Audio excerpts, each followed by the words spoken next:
나의 눈이 이것을 다 보았고 나의 귀가 이것을 듣고 깨달았느니라. 너희 아는 것을 나도 아노니 너희만 못하지 않으니라. 참으로 나는 전능자에게 말씀하려 하며 하나님과 변론하려 하노라. 너희는 거짓말을 지어내는 자요 다 쓸모없는 의원이니라. 너희가 참으로 잠잠하면 그것이 너희의 지혜일 것이니라. 너희는 나의 변론을 들으며 내 입술의 변명을 들어보라. 너희가 하나님을 위하여 불의를 말하려느냐 그를 위하여 속임을 말하려느냐 너희가 하나님의 낯을 따르려느냐 그를 위하여 변론하려느냐 하나님이 너희를 감찰하시면 좋겠느냐 너희가 사람을 속임같이 그를 속이려느냐 만일 너희가 몰래 낯을 따를진대 그가 반드시 책망하시리니 그의 종기가 너희를 두렵게 하지 않겠으며 그의 두려움이 너희 위에 임하지 않겠느냐. 너희의 격언은 재 같은 속담이요 너희가 방어하는 것은 토성이니라. 너희는 잠잠하고 나를 버려두어 말하게 하라. 무슨 일이 닥치든지 내가 당하리라. 내가 어찌하여 내 살을 내 이로 물고 내 생명을 내 손에 두겠느냐. 그가 나를 죽이시리니 내가 희망이 없노라. 그러나 그의 앞에서 내 행위를 아뢰리라. 경건하지 않은 자는 그 앞에 이르지 못하나니 이것이 나의 구원이 되리라. 너희들은 내 말을 분명히 들으라. 내가 너희 귀에 알려줄 것이 있느니라. 보라, 내가 내 사정을 진술하였거니와 내가 정의롭다함을 얻을 줄 아노라. 나와 변론할 자가 누구이랴. 그러면 내가 잠잠하고 기운이 끊어지리라. 사람이 고난을 만나게 되면 그 사람의 판단력은 급격히 흔들리게 됩니다. 내가 가진 가치관과 사고방식이 작동되지 않고 어긋날 때 큰 혼란을 겪게 됩니다. 고난의 당사자도 그렇고 이를 지켜보는 사람도 마찬가지입니다. 저 고난이 왜 왔지? 그렇게 판단하는데 욥의 친구들처럼 지켜보는 사람도 막 오류를 막 범하고 지금 경랑에 막 휩싸이게 되는 겁니다. 그렇게 오류에 휩싸이지 않으려면 무엇이 필요한가 하는 것입니다. 욥은 인과응보의 교리에 근거한 친구들의 주장 정도는 나도 이미 알고 있다. 선하게 살면 복받고 악하게 살면 벌받는다. 심은 대로 거둔다. 나는 이 정도는 나도 알고 있다. 그러면서 친구들과의 논쟁에 피곤해진 욥은 내가 하나님께 직접 호소하기를 원한다. 하나님과 나는 직접 변론하기를 원한다. 너희들하고는 말이 안 통한다. 이런 뜻이죠. 하지만 친구들의 문제를 또 그냥 넘어갈 수는 없습니다. 무식함을 가지고 막 거짓말로 때우는 가식과 이렇게 막 편견에 치우친 이 잘못된 진단을 막 일삼는 이 오류투성이의 친구들을 지금 나무랍니다. 지적하는 거죠. 너희들 이렇게 나를 향해서 비난하고 정죄하고 하는 이 너희들의 그 논리 얼마나 그게 가식되고 얼마나 오류가 빠져 있는지 아느냐? 하면서 너희들이 그렇게 편견에 사로잡혀서 딱 그게 굳어져 있는 것들 너희들 그거는 전혀 너희들은 생각하지 못하고 우리는 틀릴 수 없다 이렇게 생각하는 거는 문제가 있다라고 지적을 하는 겁니다. 고정된 사고에 늘 묶여 있어서 그러면은 개성도 없고 발전도 없기 때문에 그렇습니다. 친구들은 거기에만 꽉 묶여가지고 더 이상 여기에 옳다. 인과응보의 원리만 거기에 매여 있어서 하나님은 더 그걸 초월하셔서 더 크게 더 깊게 역사하실 수 있다는 것은 전혀 생각을 안 하니까 더 이상 발전할 수가 없다는 거죠. 그들의 사고가 깊어지거나 더 성숙될 여지가 없다는 겁니다. 거기에만 딱 사로잡고 이거 외에는 없다. 이것만 옳다. 친구들이 그렇게 하고 있으니까 너희들이 그게 문제가 있다. 이렇게 욥은 지적을 해줍니다. 우리는 내 견해를 고집스럽게 주장하기보다는 때로 내가 틀릴 수도 있나?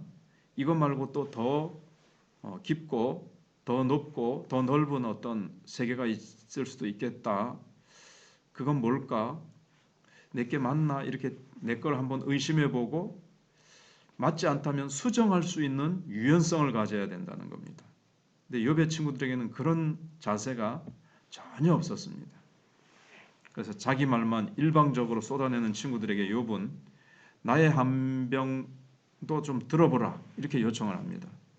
하나님을 위한다는 빌미로 허튼 소리를 하는 이 친구들을 막 책망하는 겁니다.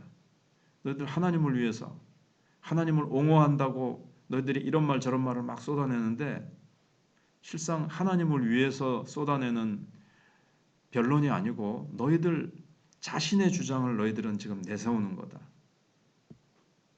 하나님의 이름을 팔아서 교묘하게 편파적이고 공정하지 못한 행태를 지금 앞장들에서 보여왔습니다. 그래서 이 욥은 너희들 스스로 좀 정직해봐라. 하나님께서 너희들의 허위를 드러내실 것이다. 이렇게 질책을 합니다. 그들의 말은 굉장히 화려하고 멋있어 보이고 그럴듯해 보이는데 속마음을 담고 있는 것은 아닙니다. 옳고 바른 소리를 한다고 그 사람이 진실한 것도 아닙니다. 얼마든지 옳은 말, 화려한 말, 멋진 말로 자신을 치장할 수 있다는 거죠. 그리고 참 모습은 싹 감출 수가 있습니다. 삶은 그렇게 살지 못하면서 진짜 속에는 그게 그렇지 못하면서 겉으로 말로만 그럴듯하게 꾸밀 수 있는데 너희들이 그렇다. 욥이 이제 그렇게 얘기를 하는 겁니다.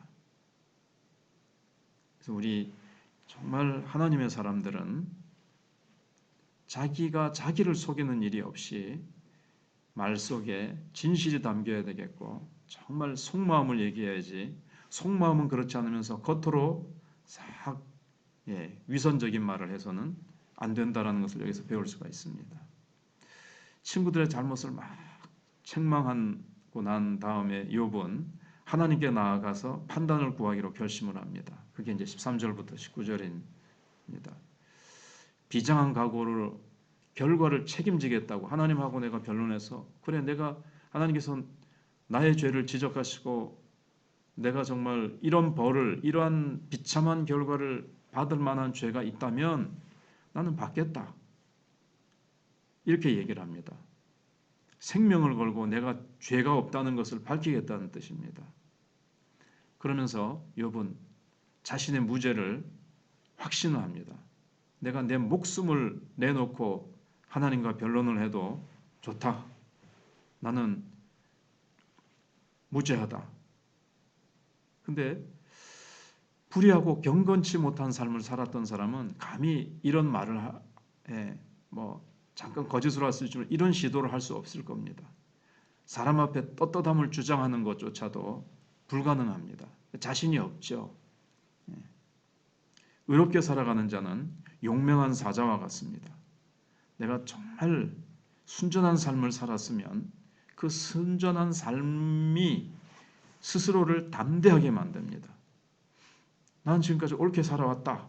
그러면 주변의 사람들이 어떤 눈으로 바라보든 어떤 판단을 하든 거기에 구애되지 않습니다. 나는 하나님 앞에서 올바르게 내가 살아왔는데 사람들이야 뭐라고 하든 그 사람들의 판단과 시선이 잘못된 거지. 나는 하나님 앞에서 바르게 살았다. 그러면은 사람이 사자처럼 담대할 수 있습니다. 그리고 친구들의 이런 말, 주변의 말에 손쉽게 막 포기해버리고 낭망해버리지 않습니다. 욥처럼 너희들하고는 말이 안 통한다. 나 하나님 앞에 가서 하나님하고 변론하겠다. 이거는 이제 굳은 심지를 가지고 있는 거고 친구들이 그렇게 하니까 막 흔들려가지고 아유 그런 모양이다 하면서 막 어떻게 하지? 그러면서 낙심해버리지 않고 내가 인간이 아닌 하나님 앞에 재판장 되신 하나님과 변론하고 싶다. 이렇게 담대하게 된다는 겁니다. 친구들은 지금까지 쭉 우리가 살펴봤지만 딱 이렇게 오랜 시간이 지나면서 이렇게 어린아이처럼 유연하면 자꾸 이렇게 내가 가지고 있는 것을 수정하면서 자꾸 발전을 할 수 있는데 친구들은 딱 고착화되어 있습니다. 딱 굳어져 있습니다. 내 건 옳고 누가 뭐래도 내 건 옳다. 올바른 하나님의 진리는 계속 가지고 있어야 되죠. 근데 친구들은 이 자기가 과거의 경험만 가지고 자기의 경험만 가지고 주장을 하고 내 주장이 옳다고 고집만 하고 있으니까 허위와 잘못에 빠졌는데도 그거를 모르는 겁니다. 욥은 그걸 지적하는 겁니다. 자기네들이 과장하고 있고 지금 허위로 과장하고 있고 위선으로 포장하고 있는데 그게 안 보이는 겁니다. 그리고 욥의 경험은 이런 자신을 뒤집어엎는 소중한 겁니다. 근데 욥도 그런 면이 있었는데 자기가 고난을 당하면서 욥은 사실은 깨트려지고 있는 겁니다. 지금. 그래서 고난은 자신의 아집과 자기가 지금까지 붙들고 있었던 것들을 깨뜨려요. 전에 잠깐 오후 예배 시간에 욥기를 몇 번 하다가 말았는데 그때 했던 핵심 중에 하나가 그거였습니다. 고난은 나 자신의 요 바운다리, 껍질, 내가 쳐놓은 이런 경계선 이런 것들을 탁 허물어 버립니다. 자기가 살고 있던 좁은 그 테두리만 옳고 그 안에서만 살다가 고난을 당하니까 욥도 내가 죄가 없는데 막 이런 고난을 당하면서 이게 꼭 우주 만물이 응과 응보의 원리로만 돌아가는 게 아니구나. 그보다 더 크고 그것을 뛰어넘는 엄청난 하나님의 역사가 있구나 하면서 욥은 굉장히 우리가 뒤에 가서 이미 알고 있지만 성숙해가고 그 신앙이 엄청나게 업그레이드되는 그런 축복을 받게 됩니다. 바로 이것이 고난이 주시는 하나님의 선물인 것입니다. 기도하겠습니다.